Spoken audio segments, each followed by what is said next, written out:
General board હતું અને આજે વિવિધ મુદ્દે 10 થી 12 પ્રશ્નો અને 10 થી 12 દરખાસ્ત મૂકી અને શાસકોને જે જૂનાગઢમાં અતિશય આપણે જોઈએ કે ભ્રષ્ટાચાર આદરો છે, જે જૂના ટેન્ડરો હોય એને ફરી પાછો મુદત વધારો, રકમ વધારો આપી અને જે કરોડો રૂપિયાના એક્સેસ આપી દેવામાં આવે છે બેઠા થાળે. નવા ટેન્ડર જ્યારે મહાનગરપાલિકા ભૂલી ગયું હોય એમ જૂની જ એજન્સીઓને કરોડો રૂપિયાના જે ટેન્ડરો દઈ દે છે.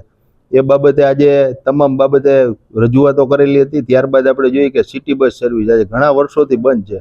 એ બાબતે પણ ક્યારે ચાલુ થશે અને ક્યારે એની કામગીરી અને લોકોને ક્યારે સુવિધા મળશે એ બાબતે રજૂઆત કરી. ત્યારબાદ નરસિંહ મહેતા જે તળાવ છે એને 18 માસની મુદતને બદલે 3 થી 4 સાડા 4 વર્ષ જેવો સમયગાળો થઈ ગયો છે. હજી સુધી નરસિંહ મહેતા તળાવ લોકો માટે ખુલ્લું મૂકવામાં આવેલ નથી.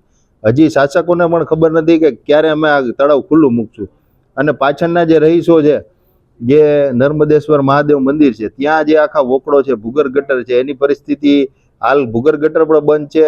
વોકડો પણ એમાં જ્યારથી તળાવનું ડેવલપિંગ ચાલુ થયું ત્યારથી ભરાવા પૂર હોનારતમાં પણ લોકોના ઘરોમાં પાણી ગરી ગયા હતા. એટલે આવી અનેક બાબતો એને રજૂઆતો કરીને તાત્કાલિક આ તમામ વસ્તુઓનું નિરાકરણ થાય અને જે નવા વિકાસ કાર્યો છે એમાં આવી રીતની અણધણ આયોજન ન કરે, જેથી કરીને લોકોને મુસીબતનો સામનો ન કરવો પડે.